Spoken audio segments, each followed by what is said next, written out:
Morning, guys. Welcome to First Among Equals. I'm here with the amazing Matthew Kaner. It's me. Yeah, that's you. Hi. Hi, good morning. Thanks for having me. Good Yeah, morning. yeah, for sure. I actually have you here because I think you're fucking amazing. And you are just super motivated, and I see you hustling, and you are co-owner of several really dope-ass wine bars. I met you at Silver Lake Wine. I don't even know, 10 years ago, probably. I'm not that old. We're not that old. A little more, actually. Whatever. Either way, but I really wanted to have you on today because I think that you're, like I said, fucking dope. So welcome. Thank you. Or we can curse. Oh, fuck yeah. Oh! Whatever you want. This is going to be fun. Yeah, it's going to be awesome. Anyway. Bleep, bleep, bleep. We have to do it on delay. Exactly. No, See, we're I'm good. so glad you're here. Yeah, thank you for having me. You're going to be a fun one. This is going to be a good time. It's going to be a fucking good time. Great I times. can talk. I like talking. I know you do. I like listening. So what's up? So, it's 2019, which means that it's almost over already. It's like July, like on Monday. Isn't it insane? And whenever people watch this, it's today, almost July. But, life's interesting. I'm enjoying figuring out all the problems that I get thrown at me every day. Well, yeah, and that's why I think the reason I like having people like you on is because a lot of people want to do all these really amazing things, and they want to hear from people who are doing really amazing things and all the sort of the shit that goes into it and the awesome parts of it. Yeah, perspective is so interesting. At this point, like, I'm lucky I have a lot of people I can call and ask questions of, and, I've gotten a lot of access I didn't expect to have to people who have gone through, whether it's success or things that maybe seemed like failure that then got to success. It's always good to have that kind of perspective. And, it's really interesting in my industry right now. It's going through this really weird kind of retraction, oversaturation, and then like a market correction of what people are willing to spend while all the costs on the management ownership side are all going up. And we're watching like the internet, this thing, the phone, the thing we're recording the whole thing on. Yeah. It's changed our lives so dramatically, Yeah, so quickly. Totally. One of the things that I've recently started to talk about is that when you go into a business, any business, doesn't matter the industry, you're using either past knowledge or an anticipation of what you believe a market to be. Projection. You project what a market might be, right? Yeah. And one of the issues with that right now is that people's habits change so quickly that whatever projection you're making, what you're anticipating, you're an hour later a dinosaur. Totally. Sometimes, the next Instagram post, it's over. Yeah. So it's really interesting when you're talking about investing hundreds of thousands or millions of dollars in a business, whether it be a restaurant, a wine bar, a winery, a brewery, someone who's making sake, someone who's making sparkling water, someone who's making, toys for kids, someone who's making dog toys, whatever it is. The habits change so quickly now. Yeah, that's true. And the phones have changed that. They've made it so that way you have to be so aware of everything happening at all times. And more than ever, I think truly you have to listen to your customer base more than we've ever really had to. Because I opened businesses like my first wine bar, Covell, we opened with no wine list and 150 wines by the glass. That's so sick, though. I love Covell. You expect people to be able to use their words, and you expect people to be okay with the first place they've ever walked into in their adult life, or even, since they've been going to restaurants as a kid, not handing you a piece of paper that's like, that security blanket that you can read and the pricing. The map. There's no map at Covell. So, we heard from a lot of people that they wish they saw a wine list, and I get it. You've been given one every other place you've ever gone. Yeah. I totally understand. Yeah. This is the one place where we weren't talking about that. And we were more trying to get the vernacular correct, trying to get people to go outside their own wine understandings and comfort zones. And, it's hard to push boundaries, but it's worth it.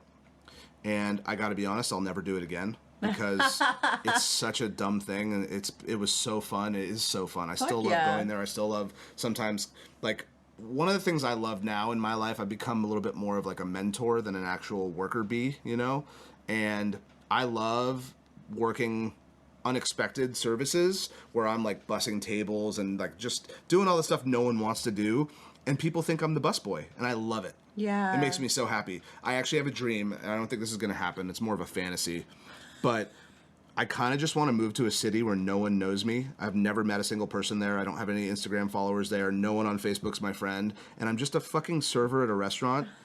And no one knows who I am. I get to clock in, clock out. No employees, no responsibility. Just not, yeah. And, like, Just blow tap people's out. fucking minds. It would Like- be so fun. Like, and who's that guy? It's never going to happen. You know what? I might have to make a documentary about me doing this. I would be Spoiler alert! I would totally watch that, though. It'd be so fun. Oh my god, that'd be so fun. That might actually be my TV show that I've been fucking joking about for all these years. I love that idea, actually. We've been pitched. It's so interesting in the wine space. I was early in the LA wine TV show pitching movement, and what's amazing about it is like nothing's really come from that. No one's been greenlit. No one's really gotten anything to do. Not really. Mm-hmm. There's a couple things that are popping up here You and were there. on Bar Rescue. John Taffer and his I team hit me remember up. that And episode. yeah, I got to be a wine expert. I've been called a wine Wine expert on TV. Yay! Ooh. Yeah, on the television. on the television. That was back when people watched That's network when people, TV. Yes. Aw. 3 years ago. I know, right? It's not that long ago, really. I mean, it's all Dude, it's that's like, crazy. It's over Nobody now, watches regular TV anymore. or they just record it and watch it on their Yeah, watch it iPhone later. or watch it later. Yeah. Yeah. So yeah, that was a really cool thing, and I got to help. John also has a thing called Taffer Virtual Training, which is an online training service for restaurants, bars. I know, not that I watched, but I watched. Hey. So It's been a minute. yeah, he had me do the wine program for them, which That's is really so cool. neat. Yeah, that guy, he's been really amazing, and he's. Did he yell at you though about it? No, he never. Why did you do it now? Well, he wasn't saving me. He wasn't rescuing me. I know. I was helping him rescue someone else. He's just yelly. No, he's incredible. That guy, I'll tell you. And can I tell a little story about him? Yes, tell me. So, to pull the veil back on John Taffer, he is Yeah. a sweetheart. He's a really amazing guy. And look, his persona of what Yeah. he does on the show, Yeah. that's actually him Okay. in the right circumstance. Like, Yeah. it's not an act. He's really cutthroat in business. He knows what he's doing. He's got so much background. He really was open arms to me. He made me feel like I belonged to be there and like I deserved to be there. Yeah. And you never know on TV. It's not always how it comes. Sometimes people are welcoming. Other times they don't want you stepping on their toes and they're weird. Like I had another experience where where it was more the weird. don't step on my toes, kid kind of thing. Mm-hmm. And but John, no, he like came and sat next to me at one of the staff lunches, and he knew everyone's name. He was so proud to be there. But my one favorite story about this episode we filmed. And I don't tell this often because it's for dramatic effect. It's really an amazing thing that he did. So there was a moment in the dialogue and in the story where it was a husband and wife, and they had like leveraged their entire lives to keep their wine bar open, and they were not doing well. The guy had no clue what he was doing. He was the showman. He wanted to open a bunch of bottles and throw them all over the place and do the he wanted to be on Broadway, but you know what? You got a business to run. So what John chose to do was pit he and his wife against each other, and there got to be this really dramatic time where he was like really barking at the wife, trying to get her to kind of make the husband uncomfortable to create more tension and drama, because he's really good at this. He knows what he's doing on TV. And not only is it for TV, but honestly, it was for their relationship. They needed to get this stuff out in the open. Okay. And the husband, who was the owner of the wine bar, storms out and flips out. The producers go after him. He's like, "I'm done. It's over. I'm done. I'm done." Yeah. And he like storms off, drives away. They got it all on camera. They had a film crew follow him. Then back at the wine bar, the wife is like to tears, and the staff is blown away and can't believe that just happened. And so, like, I don't know, in TV time, it's probably 8 seconds, 12 seconds. But in real life, it was like an hour of this guy being dramatic, leaving, them calling him, "Where are you? Why'd you leave? This guy's trying to help us. Get back here and let him help us." So the husband comes back with his tail between his legs, crying, trying to be dramatic more. Yeah. And so then John like goes in for the kill and knows that he's got the guy on the ropes. It's like the finish him that moment. Yeah. And then like kind of goes more for the jugular again and gets the guy to be really upset, and he goes, "It's over, it's done." And John goes, "Okay, I can't help you then, we're out of here." So the chef, the food expert, Chef Pink, who's up in San Ynez Valley, and then myself, we leave, and John follows us out. And so at that point, what I know is that we're all mic'd up, right? So they're recording everything of us, but the cameras stop inside, so they're not really catching us leaving, because then we've left the building, we're going outside toward the trailers and where they have the base camp and everything. And John, he kind of like gently taps me and goes, "I had a flat episode before, I don't have a flat episode now. That's how you get to a 5th season." Boom. Boom. Mic drop. That's fucking what's up. Taffer. No, it was so amazing. And so that was when I started to really understand, like, you become a caricature of yourself. Yeah. And I've seen times in my career, and I know I have this power, and I don't like to talk too much about it because it's not about me. It's about what we're trying to accomplish, and it's about the customers. But personally, I have this ability to kind of get outside myself and almost like watch what I'm doing as I'm doing it and know when it's theatrical and when it's not. And I have a musical background, and I used to play music for people, you know, sometimes to 10 people, sometimes to 1,000 people. Yeah, your band. So I know how to go in and out of a little bit of like the, you know, theatrical part of it. Yeah, absolutely. And he really made me realize that caricature he was playing of himself was what got him to that next level. Yeah. He knew it, and he knew that he could turn it on, turn it off. Yeah. He knew when to use it, when to keep it in his back pocket. That is and a so power. I learned a lot from him, and he's been good to me. That's awesome. Yeah, good dude. Well, and I like that. You make a good point about being able to turn it on and turn it off and know yourself well enough to know that you can take yourself to that level. Right. And utilize that power, because a lot of people don't realize that most really successful people have that ability to affect people with their energy. Yeah. And it's your energy. You have great Appreciate energy. that. Thank you. I've remembered your energy for years, and I was like, so you were one of the people I definitely was like, I need to have this. I needed to feel this energy again, because I got it from my mom. Yeah? Thankfully. Yeah.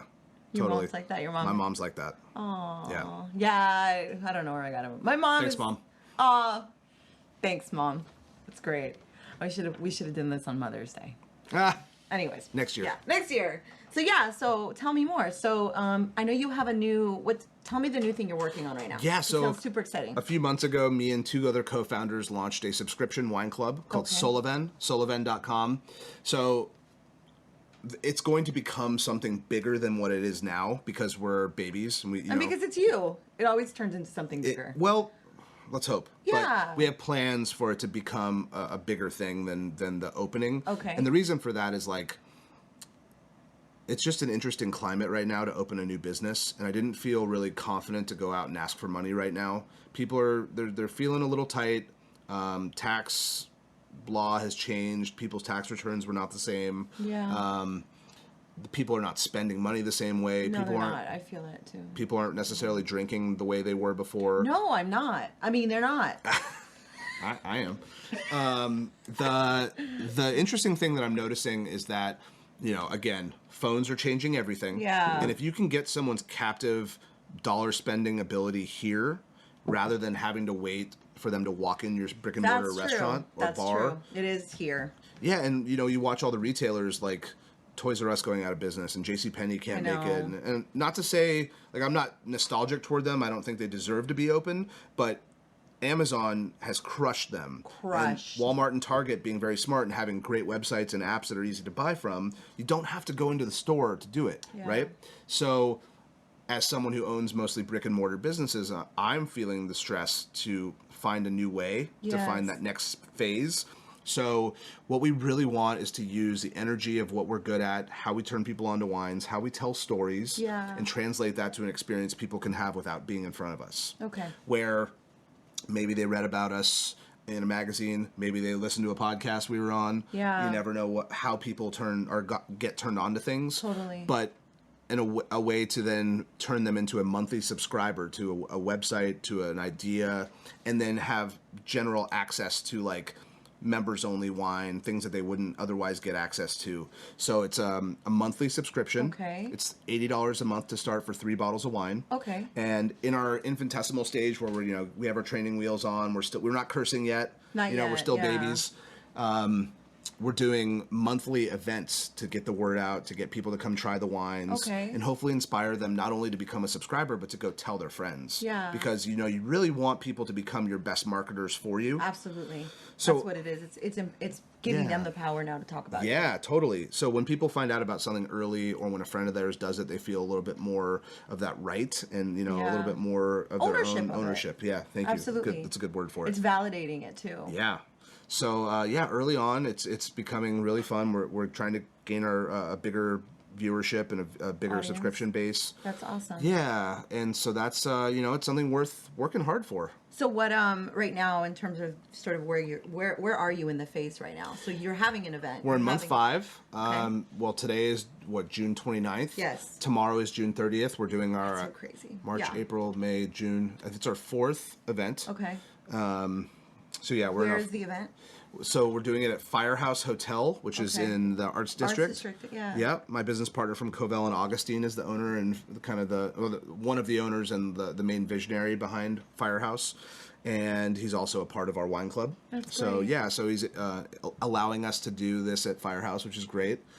So we're trying to spread the gospel. This month we're doing wines from Burgundy exclusively, which is Okay. we don't normally do that. We don't normally have it from one place. And I say that like we've been open for 40 years. We're 4 months old. We don't. No, I know, but we you don't always- normally do anything.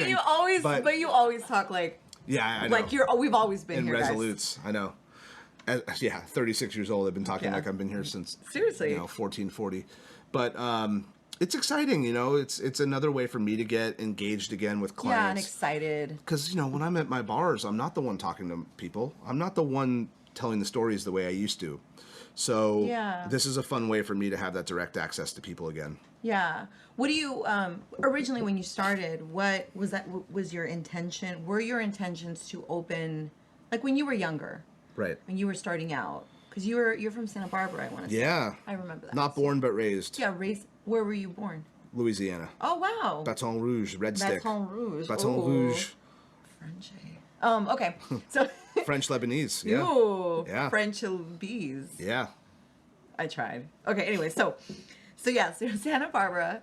So is that? I mean, well, yeah. So you were there. You were living. And just, Santa Barbara. Yeah, and then wine just knocked you over the head. Santa Barbara's an sense. interesting You just place. throw It's it. I describe it as it's like Atlantis. It's like it's hidden underneath the ocean, and like a few people know it's there.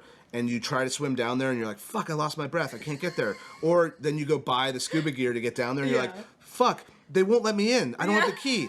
And then so true, though. so you go back to the top with your scuba gear, and you find out how to get the key, and it takes you 10 more years to get that key. And then you go, and you're like, "Fuck! They changed the locks." Like, that's Santa Barbara.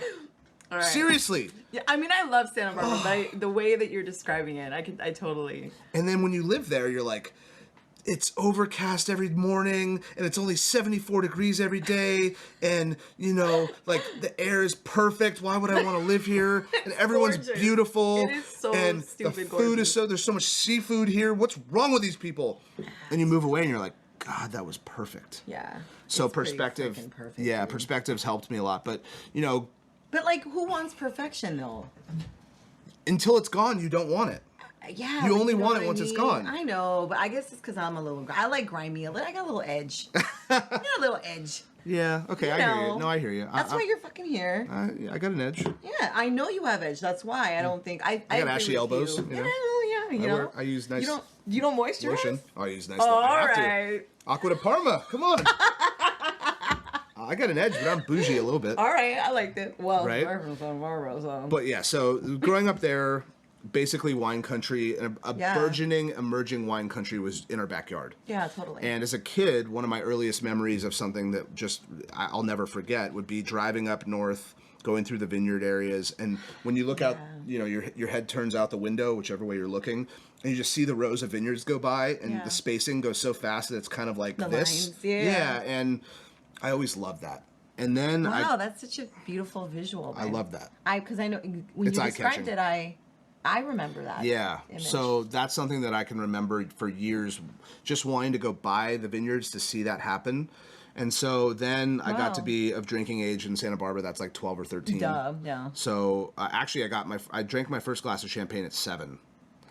I won't condone that as drinking age because I think that was Thanks dumb. again, Mom. No, it wasn't my mom's fault. No. This was Matthew on his own. Oh no. But like at 13 in Santa Barbara, it's normal for you and your friends to go to a liquor store and buy a 12-pack of beer and then get wasted at 12, 13. yeah. Shout out to Fernando's West Side Market. Boom! No longer called Fernando's. I'm guessing because they would sell to 13-year-olds. Yeah. Or Fernando just moved. I think Fernando was actually a code name because it was an Asian dude. Oh, it was? Oh! That's smart. Fernando. Yeah.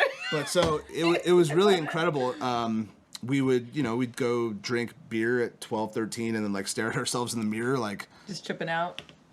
I have a face? It's almost like the first time you smoke pot. It's you're so like, exciting. What is happening to me? And then you go vomit for an hour and you're like, oh, it wasn't worth it. Let's do it again tomorrow. Was it though? Yeah. No, I think when you're first drinking, it's like the best secret. Yeah. You're like, oh my God, I have a secret. It was so fun. I know. Yeah, and then you want to tell everyone, but you also know you might go to jail if you do. Yeah. So you can't do it. You can't. It's hard to keep that secret. But, anyways, yeah. But yeah, so early drinking was something that I dabbled in a little bit in Santa Barbara, Yeah, and then I went to college there as well. I stayed in Santa Barbara and went to UCSB. And at that time in my life, let's say 18, 19 years old, I was thinking, I'm going to be a lawyer. I'm going to be a politician. I had this societal pressure telling me, you should be this, you should be this, you should be this. Yeah, and then you're very charismatic and you have this open thing. So it's like, what am I going to do with all this? Yeah. So I also found music as a big passion at that same time where I was playing guitar and just kind of focusing on writing songs on guitar. I made a close friend in college, another story for another day because I don't want to usurp the whole thing, but his dad was a big-time wine collector. Okay. He became a roommate of mine. His dad was someone who was in our lives a lot, would come down to Santa Barbara from Agora Hills where he was living at the time. He would bring incredible wines, and I, unlike all the other people that were there, showed interest and wanted to know more and ask questions.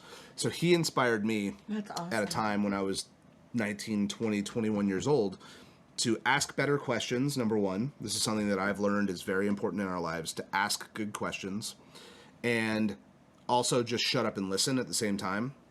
So with those core values and that really amazing way of kind of getting people to speak and unlocking answers, he taught me about that with the wine as the glasses we were using. Then I started to realize wine was more than like just trying to get a girl in your bed. There was people's lives and histories and generations behind it, and there was a reason why certain grapes were meant to be certain places and worked somewhere and didn't work somewhere else. So I realized early on, I'm not good at learning what someone wants me to learn. I'm good at learning what I'm interested in. Yeah. And so I actually quit college. I ended up not finishing, mostly because of music, and I pursued that.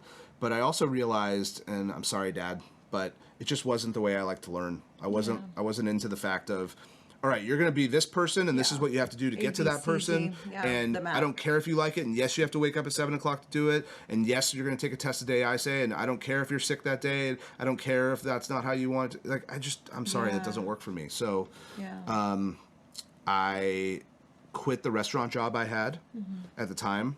Childhood friend's dad owned.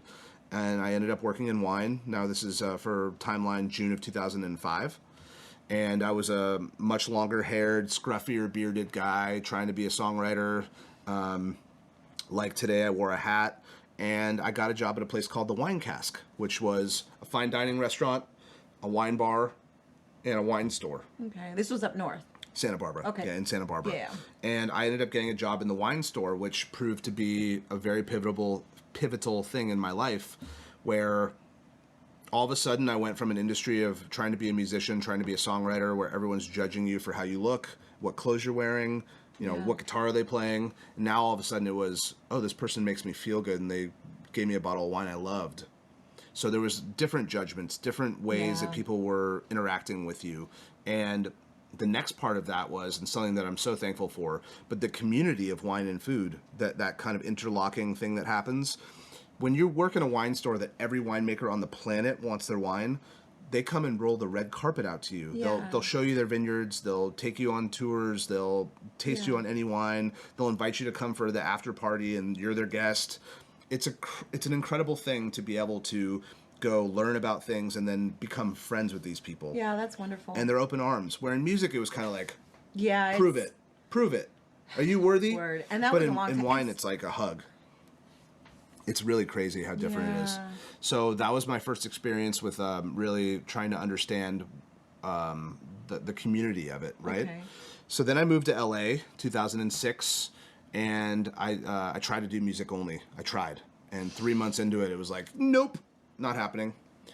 So I ended up getting a job at Silver Lake Wine, which is how you and I met. And I went from someone that gave like a 2-day-a-week, like holiday help, we might need you, to, oh, he's not shitty. Okay. Yeah. Can you work 3 days a week? Can you work 4 days a week? Oh, people like him. They come back to buy wine from him. They don't ask for the owners anymore. They ask specifically for him. Yeah. And I'm trying to also like be mindful and respectful of the work they had done. Absolutely. And in the moment, it was hard for me to really digest it and understand what they created. For those who don't know, Silver Lake Wine was the first wine store on the east side of Los Angeles, not in Pasadena or in Glendale, basically. Yeah. And they took a service mentality from fine dining restaurants and brought it to an everyday wine store where you can walk in and you can talk about football, you could talk about politics. It was real. It just feels good. You could talk about your favorite DJ. Yeah, just chilling. You don't have to talk about wine at all. Wine is, you're there for wine, but it's not what keeps you there. No, you know? It's not. And then I get kind of like punted into it and I realize, wow, these are my people. I get it now. Yeah, you felt it. So I tried to slot as best I could alongside them, and you know, everyone there had their own sensibilities and things they were really good at, and we were a really good team, and they've only gone on to accomplish much more things since I've moved on. But 2010, I opened Covell, my first wine bar, with Dustin Lancaster, my good friend, best friend, and confidant and business partner. And Silver Lake Wine was, you know, really, from my perspective, from what I brought to Covell, it was the reason we were able to do it for the wine side. Dustin was at Cafe Stella for years. He was the bar manager at Stella before they had the cocktail bar, just the little wine bar that was there. Yeah. And he was the guy people would go on dates only nights he was there because they knew they'd have that experience with him, which was you're looked after. You don't have to ask for anything specifically. He just takes care of it. Yeah, he knew what you wanted before you knew you wanted it. That's so you know? cool. And so he brought that to the table at Covell. I brought wine knowledge to the table at Covell, and it just was lightning in a bottle. Yeah. And so on Tuesday, again, for those who will watch us in the future, we're in the past now. We're in the past now. Today is the past, June 29th. Yes, we are. Wait, we're in the past now again. On Tuesday, July 2nd, Covell will be 9 years old. For those who can't, really? For those who don't know what that looks like on fingers, it's There this you many. go. He's putting fingers up. Whoa. If you're not watching. Flashing 9 That's fingers. what she said. Awesome. We'll be 9 on Tuesday. Wow. Congrats. It's crazy. That's fucking awesome. I should have worn the Covell hat. But... I know. Redo. No. Redo. No. Art department. I know. Anyways. That's amazing. Well, okay. So you said something a little back in the past. You said unlocking answers and sort of when you meet people in the beginning, when you would meet people and trying to, is this what you do? Is like when you meet someone, you start to kind of gain information from them in order to be able to determine, you know what I mean? What to give them, what you're recommending. Like, is this just like something you innately had in you already, or something that you understood? Because you said that your mentor, or sort of helped you unlock understanding those, answering those questions. So early in my life, I thought if you meet someone, that's like your moment to just like verbal diarrhea and it's like when someone says, if I meet that famous person, what am I going to say? Yeah, exactly. Well, my hope is that if you meet that person that you're so inspired by, you don't say too much, so that way there gets to be another time to talk. Yeah, totally. So what you don't want to do is create that moment, and that's the only moment you ever get. So I like to look at each kind of new experience with people of, this could be a friendship, a relationship. There's not necessarily a term for what it is, but what you want to do is create a comfortability for someone, so that way they're more willing to tell you. Either they're going to give you clues to what they're looking for in a commodity sense. Maybe down the road they're going to become a confidant. Maybe they're going to become a business partner. Maybe they're going to become someone you can call for advice.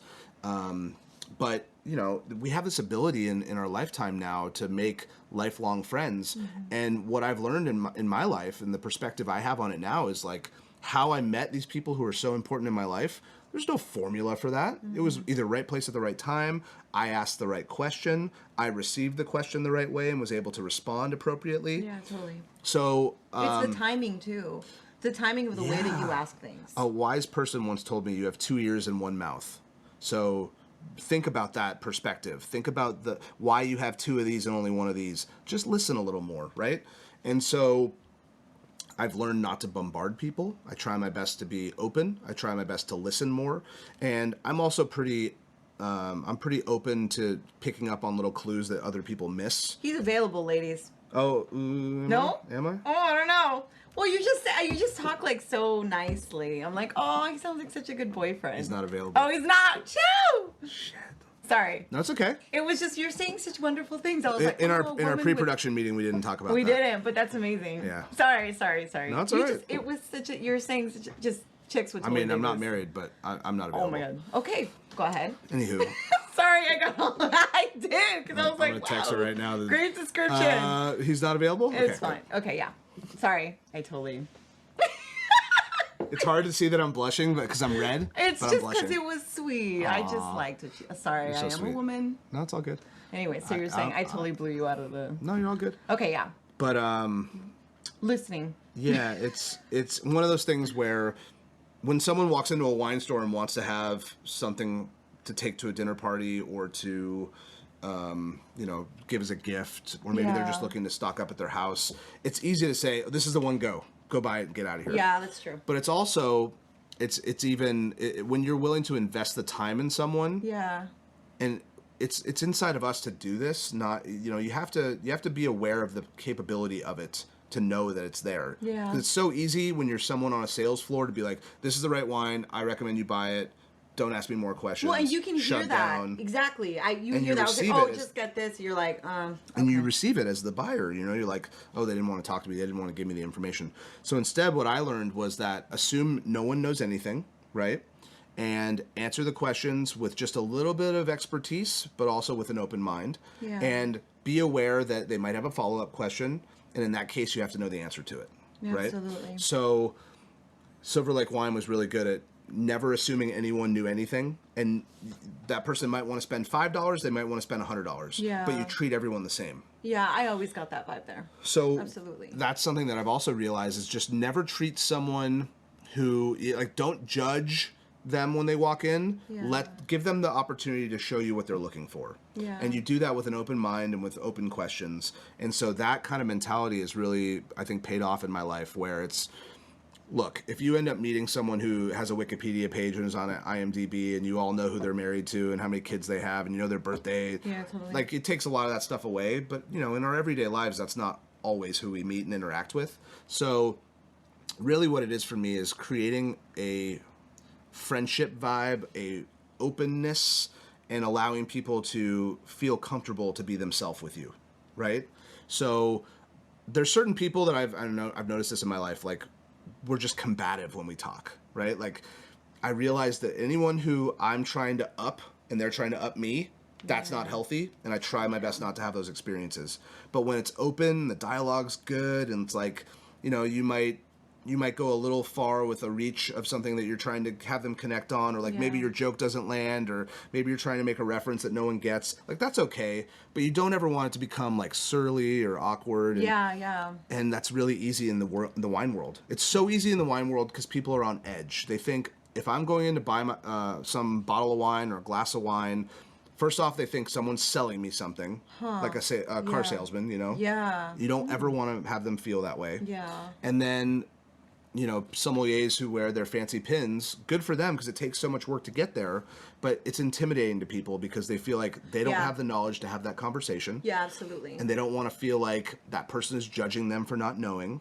So I've taken an approach that no one knows anything, and all the things I'm saying, it's like they're hearing it for the first time. Yeah. And that's okay. Yeah. Like, I don't want to assume anyone knows anything, but I also don't want to offend anyone. Well, and you make a really good point, because I think that most people not most people, but a big majority of people get very intimidated by wine in general. Yeah, totally. Which it really blows my mind, because it's such an amazing, it's just, wine is so amazing, and it's like there's so much to learn. But that's with, I mean, you can say that about beer, you can say that about all kinds of alcohol. It's applicable anywhere and anything. Anywhere. Now. No, but wine anything. has this like uppity thing where people get really intimidated. Yeah.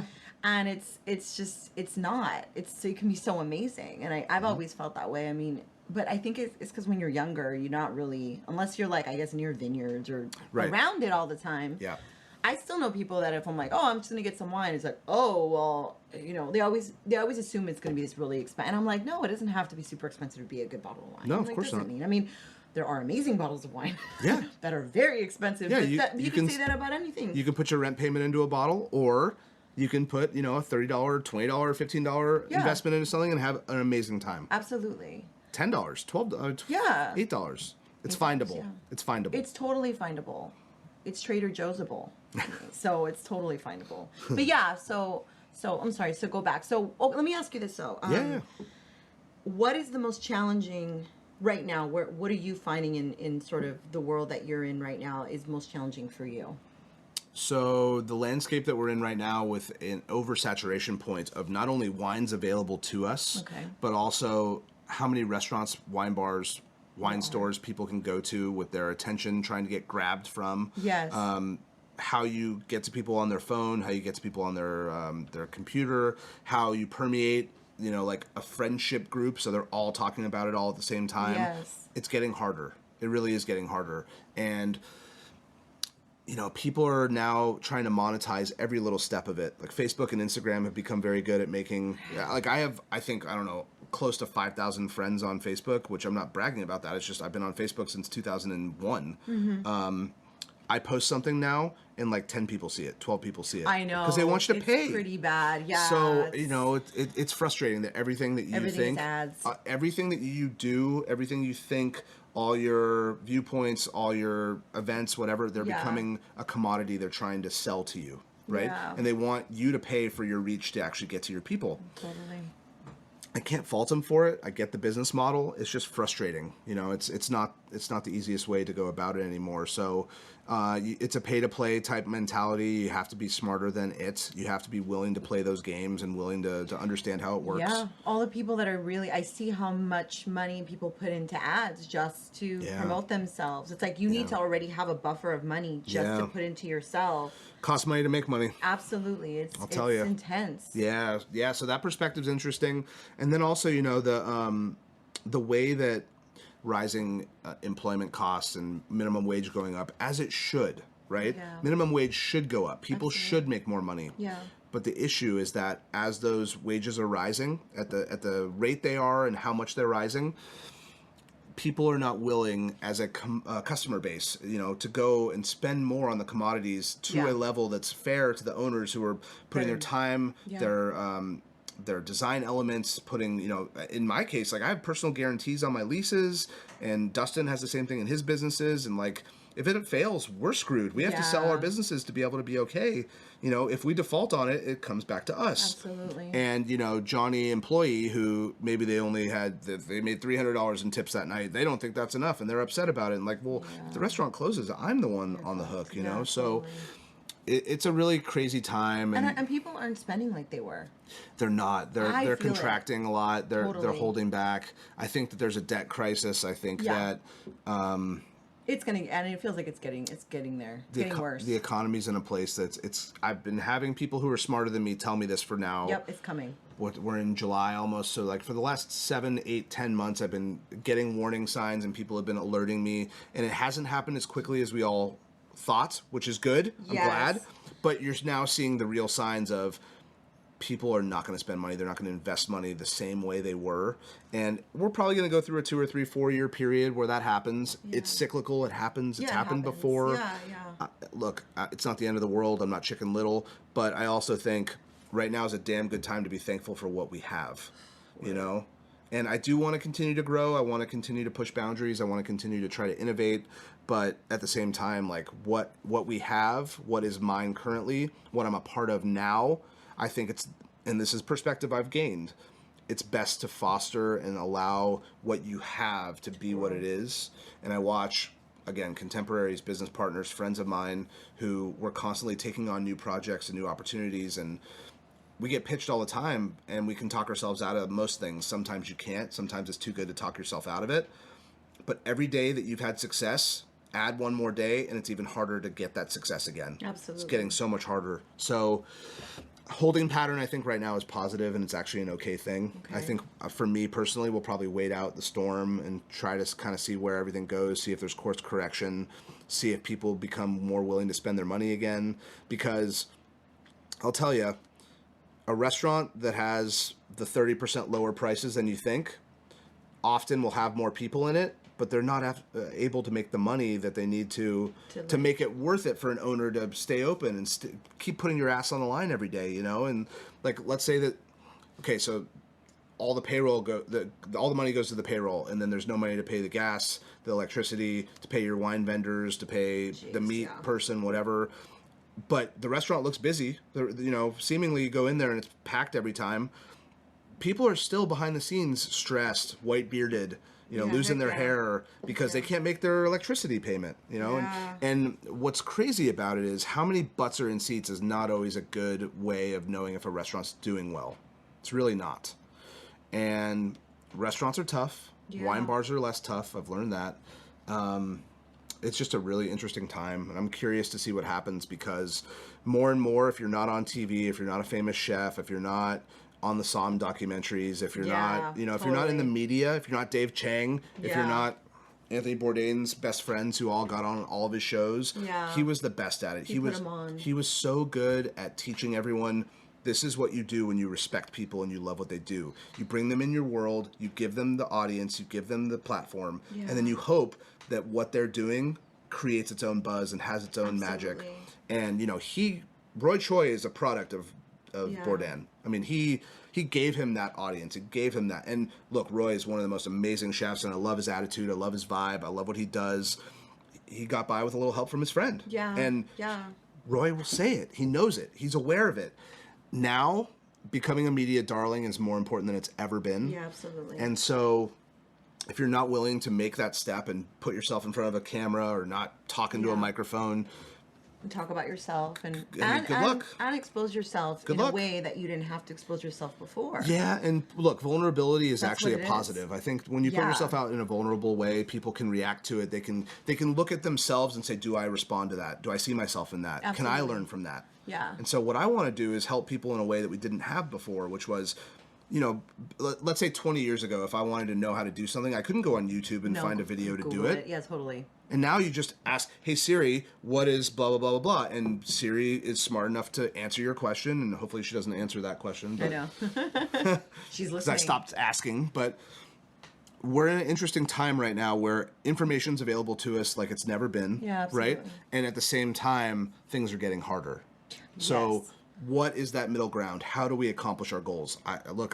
I'm here to find out with everyone. I don't know the answers. I will not begin to tell you.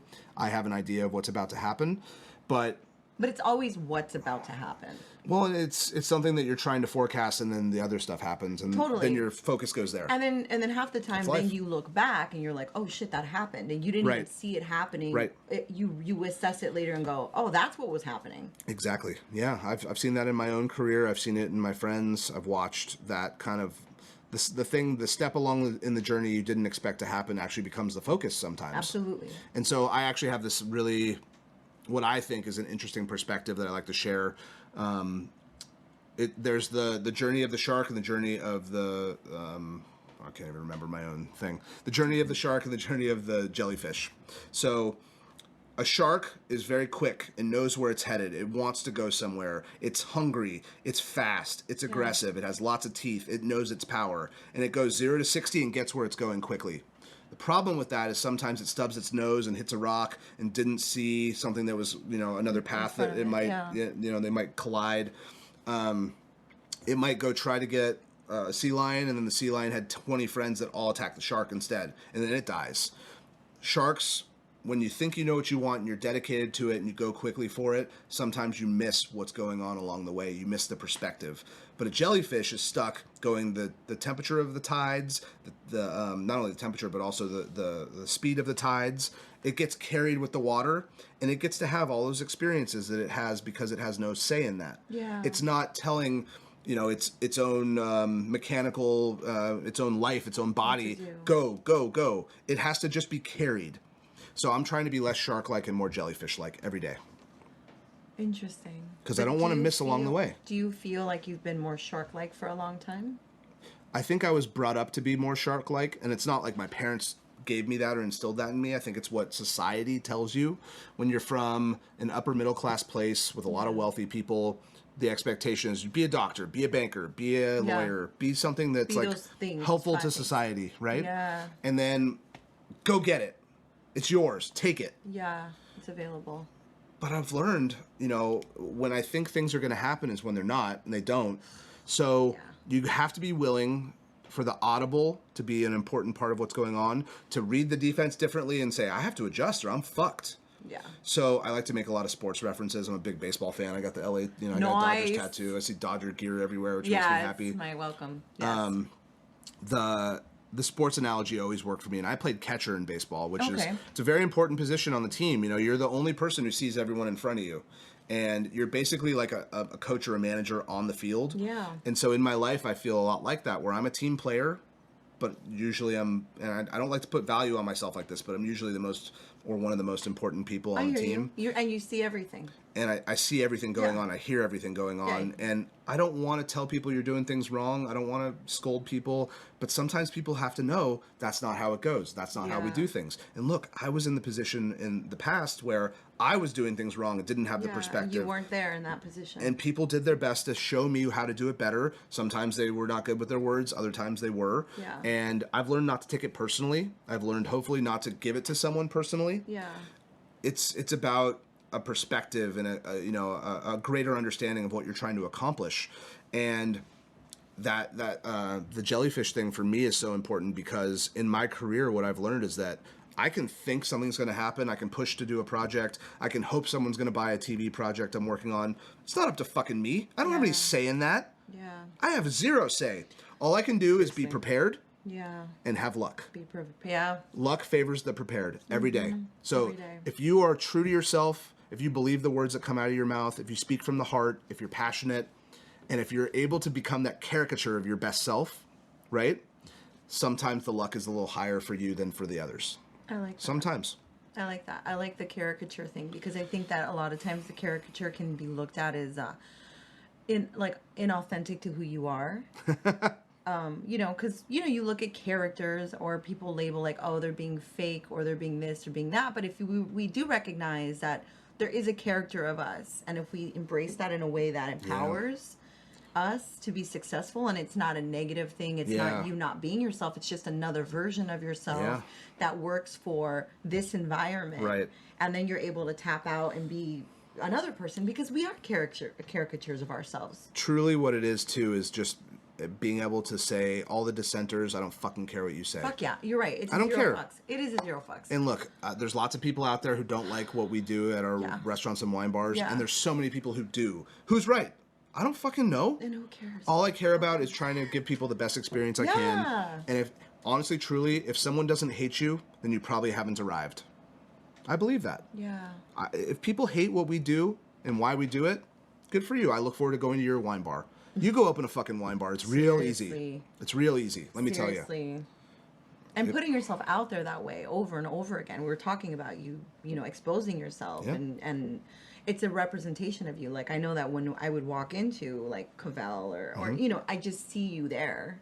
I know that those are aspects of you and those are very vulnerable things just to say and what you said, no list. Yeah. It's like, trust us. It's trust. Trust us. It's trust. We're saying that without saying it.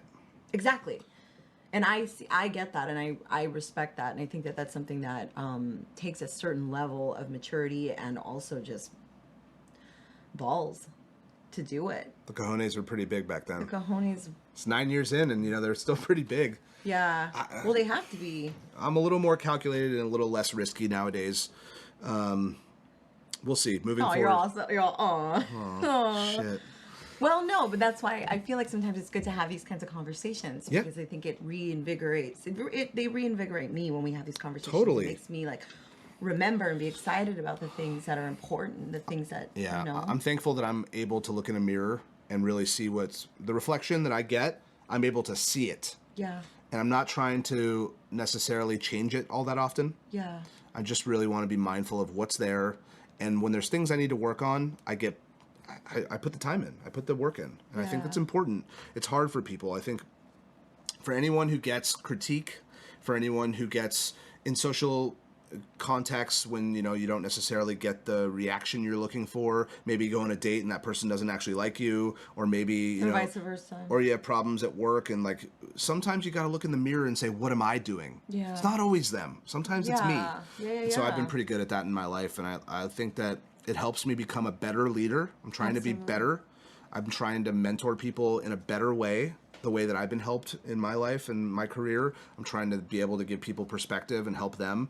And I think just looking in the mirror and seeing what I see and being confident in what I see and not picking it apart, not being upset with what I get, not, you know, there's things that anyone will change about themselves or want to change about themselves, but still being fair to yourself and not being unfair. Like 2019 was a year of me no longer being so hard on myself. Truly. Yeah. And that's not an easy thing to do. Yeah. Really, in my career, in my life, with what's on the line at all times, with how many employees we have, you know, it's not easy. So I've been better at it. Yeah. I still have gained a couple white beard hairs and mustache hairs, but my hair's still red, I think. Yay! I have hair. Redheads. So you keep bringing up being thankful, feeling grateful. Absolutely. I feel the same way. I feel like that's the only way that I think I can have peace and the sanity is just reflecting on what I have and not Totally fucking getting upset over the bullshit. There's pitfalls in what I do, in the way I operate, and, you know, specifically like the career that I have. I have friends who read their own press and believe their own press, and I'm not going to name names because it doesn't matter who it is.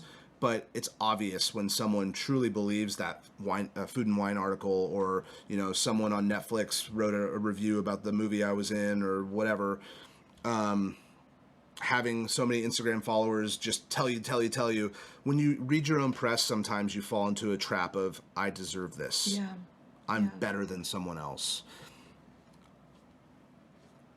I want to always stay grounded no matter what. I'm thankful that I have a career. I'm thankful that people react to what I do and what I'm good at and what I love doing. I'm thankful for that. For sure. But I don't want to ever think I deserve this, because that's a really dangerous thing. Not feeling that you deserve it hopefully will continue to make you grateful and show appreciation and not take advantage of people. Yes. And I really do want to always stay aware of how you get where you're getting. It's not an easy thing. And I alluded to it earlier, like, I have no say. Yeah. It's not like one day I can just go, okay, now I'm me, now I'm rich, now I have a house, now I have a family. Yeah. Like, nothing's guaranteed in this life. Yeah. Nothing is deserved. You have to earn things, you have to set goals and accomplish them. Absolutely. And so many people have to come along the way and help you do that it's not about me. It's never going to be about me. And that's the baseball mentality of like, look, I was the catcher on my team, and that was a damn important position. And I was the one calling the pitches from the pitcher, and hopefully the pitcher was in sync with me. Absolutely. And people on the field would have to take my orders sometimes because I saw different things than they saw. I feel that same way in my wine bars, in my restaurants, in my new wine club, when I have my little wine company we're making. I'm a part of a team, and hopefully I'm an integral part of the team, but it's not about me. You got to play your part. You got to be willing to put your own time and effort into it. And everyone is important, no matter what their job is. Yes. The dishwasher is as important as the sommelier. Absolutely. If anyone wants to understand how important the fucking dishwasher is, look to Rene Redzepi, who owns Noma Restaurant in Copenhagen. He gave his dishwasher from Noma ownership of the new restaurant. Wow. When they went to go be part of, and I think they ended up being number 2 in the world this year for the world's top 50, the San Pellegrino list. Rene couldn't go. He had to stay home to do a new menu they were launching, and he sent his dishwasher, who now I think is like maitre d'. Wow. But he was a dishwasher for, I want to say, 10 years at Noma. Wow. Gave him ownership of the second location, and he was the representative to go take or accept the world's top 50, number 2 restaurant in the world. Think about that. If you don't believe the dishwasher is important, you're wrong. Yeah, absolutely. Well, it's an integral part of it. They're not stealing jobs. They're working their ass off. Yeah, they are. Totally. I absolutely agree. Well, it's really interesting what you said, though, about, I think it's human nature. Because I work with kids, and it's like everybody always wants to feel like everything needs to be fair. Yeah, and I think... Good fucking luck. Yeah, and parents always want to say or try to be fair and explain, like, oh, no, well, you get half and you get half and da-da-da. And I get that. You can do that in that controlled environment. There's times you can be equitable. Sure. But there are like, and how many cookies are there, and how many kids are there? Yes. All right, we'll divvy them out. But I think a lot That's of different grown-ups than are other still things. kids, and they still think, and that's where we are now, and Yeah. we don't have to go into it. No, but I understand that it's a really it's interesting that, you know, it's my cheese. rabbit This hole. is my slice of cheese, and that's Right. your slice of cheese. Like, And what's so ironic is when I get my slice of cheese, if I cut it in half and give it to my friend, then we both have it. We then get to have a conversation about it. Absolutely. We then maybe get to both have some wine with it and have an interaction that you wouldn't have had otherwise. Absolutely. And that creates a bond. exactly. When you put up that fence and that wall, Yeah, I you know. lose an ability to bond. It just makes no sense. And you know, for me, that's the full circle thing I'm trying to do here is create bonds with people. It's not valuable to meet someone once and then never see them again. Yeah. Sometimes they can affect you and you can affect them, and there is value in that. But truly in my life, and now with the internet being the way it is, with Instagram DMs and Facebook DMs, and everyone has your email address and your cell phone Everyone number has is everything. Your cell phone number They is can not anonymous anymore. No, they Right. can Google your address. They can show up at your house if they can really show- want. So There's nothing. Yeah. I want to form bonds where things matter and people, you know, you never want to become lecherous towards someone. You don't want someone to feel like you're taking advantage. You want things to be a two-way street where you can ask questions and they can ask questions. Reciprocal, yeah, It absolutely. has to be reciprocal. Well, you know what's crazy about what you said right now is that's so true. Is it because we become more exposed with all of our personal information that people have been put up more walls? Because before you'd have to get the phone book and you'd have to look or dial. What year are you talking? Well, I'm just saying, like, well, no, but like, You know they still deliver fucking phone books? do they? They I don't still get my they still Yellow deliver Pages, right? fucking phone They books. do? That's hilarious. What year I've do they never- think it is? That's crazy. Go out of business already. I know, right? That's hilarious. Wasting money. That is, and paper. Well, anyway, so Let me Google that for you.com. yeah, seriously. So all my point is, it's Yeah. just interesting that you say that because we keep talking about how much more exposed we are in ways that we don't want to be. Or you're not aware of. You're not even. aware of. Sometimes you're not even aware of it. So I just think, like you said, the internet and everything has just changed our privacy, the way that we deal with privacy and our reactions to a Yeah. lot of things. You know, you Yeah. can't go to someone's house and just knock on their door. Now it freaks everyone out. Like Oh, you have to call. I never knock on doors. Yeah, I know. You Ever. have to call and you have to ask, hey, I'm going to come over. Yeah. Or, hey, I'm here. Is it okay if I walk up the is it steps? cool? Someone going to shoot me? Yeah, exactly. It's crazy. Like, Yeah. but it's learned. That's also Yeah. learned behavior. Yeah. And the thing is, I've said this before, but like now I'm intentionally calling my friends now. Like I just call them now. I'm trying to get back into this like old school, like just call. If they don't pick up, fine. Yeah. And Well, it's actually they're not going to working. pick up, And I'm but not calling it. No, they do now. But But it's you? because with me. Well, that's good. But it's because I That's think that bond. It's that bond, Yeah. and that's it. To me, that's my new thing. I don't do it with everybody, but it's like a core of 5 people or whatever, and those Yeah. people I call now, and Good. I know that they pick up, and they're not always ready to receive, you know, but they do, and then we have a connection, and I go, okay. And sometimes it's hard to call. Yeah. Even me, now I'm trying to do it, and I'm like, oh, should I call? It's funny you I'll say just that call. because there's a new thing I've noticed in the business world that, you know, dealing with like PR companies, dealing with if you're doing an interview, if you're scheduling a phone call to talk about an opportunity of a project or something, you'll set a time, you'll email, they'll send out a Google invite, calendar invite, everyone accepts it, then they'll send out a response to that, reminding everyone, Yes. then they'll send The are reminder. we still good for this, like that morning, 3 and then they'll call you at the time that everyone agreed to, 4 times said yes to, hey, is this still a good time? We're all so mindful of like Dude. of people's phone time now. Yeah. And I can confidently say for the first time in probably years, my screen time is going backwards. Really? Which is so weird. I didn't think it would be. I use my phone all day for work, but I'm also okay with it like being out of shot. And it's like I don't need to know if someone's liking my Facebook The photos right or anxiety, Instagram photos that, right now. Like, constant need. I Ding, ding, don't need ding, it. Ding. I don't know. That's impacting major with all the kids and everyone growing up. It's just this constant thing now. People want to be influencers for a job. Yeah. That's what they want. All- They're growing up to want to be an influencer. That's what it is. All the kids I know, they all want to be YouTube kids. They want to be on TV. You have to be good at something. Yeah. You have to do something. Yeah. You have to have passions. You have to have lived a life. And you can't form those passions if you're just wanting to be something with no knowledge. You need perspective No to basis. influence. Yeah, and it's funny because the kids that are actually being really successful, or the influencers that are being successful, they're like the first ones or the second ones or the third ones. Like it's not. It's only a certain group of kids or whatever. It's luck. It's a lot of luck, and it's passion. Because they were a lot. Yeah. Because they've recorded enough screen. You know, they've had enough They've had enough experience on TV. They've had enough FaceTime. They have put enough themselves videos. out enough. And they did it when they were vulnerable and when they were authentic. Yeah. And so these inauthentic people are doing it, and it's not working. Totally. Because why would it work? Like, it won't. It's hard to connect to someone if they're not authentic. And you can tell right away. Yeah, it's obvious. So, I mean, it's really interesting. I don't know. Because we're talking so much about how this is impacting our life. I mean, this has changed our world. We don't even know. We don't even know. We're going to look back in 50 years and say how it affected us, how our brains evolved, how the kids' brains, how everyone's evolved. 50 years from now sounds really interesting. I'd like to get there. I know, me too. I hope I get there. We'll get there. I hope so. We'll be watching this in 50 years. Ooh. That would be cool. So, okay, my final... Demo reel.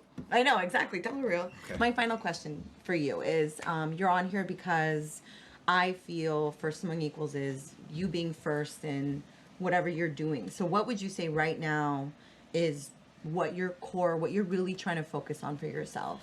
So for myself, for the first time in my life, I'm trying to do that work-life balance, which is really hard to do in the restaurant. Is that because you were industry. doing work? I was working 100 hours a week for years. I didn't take a scheduled day off for 9 years, 8 or 9 years. And so it's okay to have passions. It's okay to have responsibilities. It's okay to be the first to work and the last to leave. That stuff's cool. You build a rapport with your people. You build up respect within your industry. You build up really a name. And then you can slow down. Yeah. Right? Yeah. So personally, I'm trying to be okay with what I feel when I'm not at my places and when I'm not working. I have this weird like, well, you should be there. Why aren't you there? They need you. They want you there. People want you to see you there. Yeah, but I also need to rest. And so that's self-care now. Self-care is really fucking hard. Fuck, dude, I know. Yeah, it's really tough. And so what I'm learning is that how many hours I put in is not always indicative of my best work. Agreed. I need to be my best self, give what I can give the best, and learning what I'm best at, because it changes. Like I hope to adapt as a human. I hope to show people I have more talents than just, I can pour your wine in a glass. It tastes good. That's not all I can do. I'm more than that. And I don't know what comes next for me. I'm trying to figure out really I'm 36 years old. I've been in this industry for 14 years.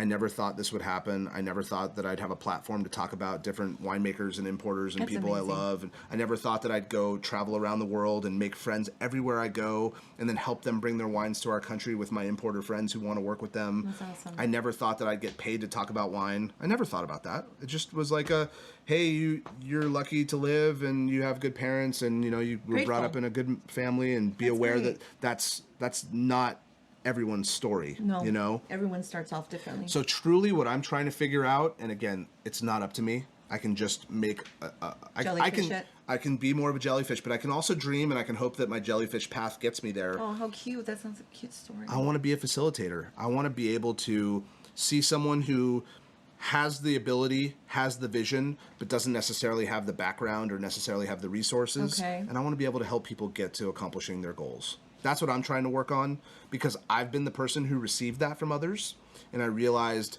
I would not be sitting in this chair. I would not have that phone in my hand. I would not have its hat on my head. I would not have this shirt on my back if I wasn't helped by people who saw something in me and facilitated my dreams, as small or as big as they are. So I think it's important for people to have really big landscape ideas of how to change the world, but for me it's more micro, because I think as you help people individually, they can then go out and help more people. Like I love what the Gates Foundation is doing. I think it's incredible how they're educating people about sexual health and about how to live their lives in a really positive, helpful way. That's not something that I can ever do. That's not my reach. It's never going to be my reach. I love that, but I don't have billions of dollars to throw at global things. Yeah. And what you can do with our climate crisis, stop drinking bottled water, which I'm guilty of. I have a bottle of water right down there. drive a electric or hybrid car. Yeah. You know, like I can't go walk with a picket sign. Yeah, that's not you. I don't have time for that. Yeah, you don't have time for that. That's not you. And I feel I'm guilty of probably not always practicing what I preach and that stuff, but I try to be aware of it. I try to help out as much as I can within my own habits and who I give my money to, and you know, where you eat your food and who you buy from, because that's ultimately your politics. Absolutely. Truly, where you spend your money, where you spend your time is your true day-to-day politics. So I try to take that, my truth on that, and I want to help people. I want to facilitate the kinds of people who can go help in a more micro level that hopefully together will become more macro. That's awesome. And I love that, because through this whole podcast, all you've been talking about is people. It's all about the people. It really is. Because Yeah, who the hell are we without them? Yeah. Which is us. If a bunch of people never came to Bar Covell and drank wine there, no one would give a shit about what I say about wine. No one. No one. Yeah. And without Silver Lake Wine allowing me to have a platform to help their customers that they, since 2004, had mined for, had brought to the fold, had, you know, gotten every email address they could possibly get. You know, they were the more grassroots approach to it, and it became something bigger.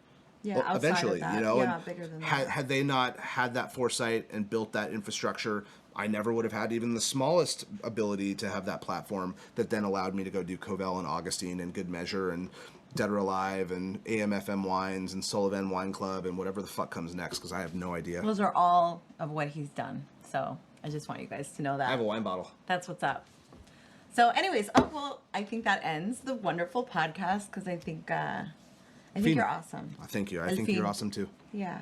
So thank you guys again. This is Matthew Kaner. Muchas gracias. So if you can let us know where we can reach you at. Yes, absolutely. So Matthew J. Kaner on Instagram. I'm a co-owner of Augustine Wine Bar, Covell, Good Measure Restaurant, Dead or Alive, AMFM Wines, Sullivan. You can find us all on Instagram, on the Googles, that kind of thing. The Googles. And I have my own company called Will Travel for Wine, because I will travel for wine. That's what's Peace. up. Peace.